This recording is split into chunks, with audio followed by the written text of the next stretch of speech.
Kwentong kalsada naman tayo guys for this video. So itong kuha ko na to ay video pa nang pumunta kami sa Cainta Rizal. Tapos tong lugar na to ay papuntang Bikutan na. Ayan o, Bikutan exit. Yung sa may left side, yung ang bibilis ng mga masasakyan ay expressway yun. So kaya walang ka-traffic at dire-diretso lang. Itong dinadaanan namin ay National Highway. So kami ay nakamotor nung time na yan at hindi pa naman siya ganun ka-traffic or hindi na ganun ka-traffic kasi late na kaming nakabiyahe niyan, afternoon na, mga 12 to 1 p.m.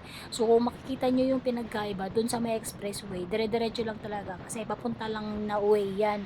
At ditong sa side na to ay may nakakasalubong ka kasi ito ay National Highway.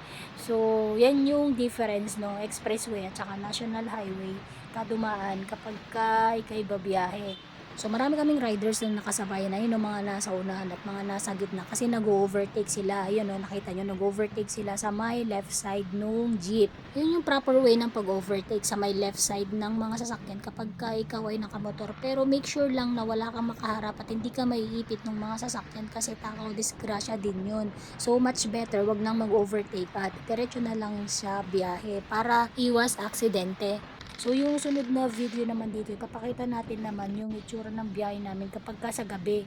So same location, pauwi lang kami. So ganyan din, mabilis lang din ang biyahe kapag ka talaga ganyang mga oras na hindi rush hour at nakamotor ka.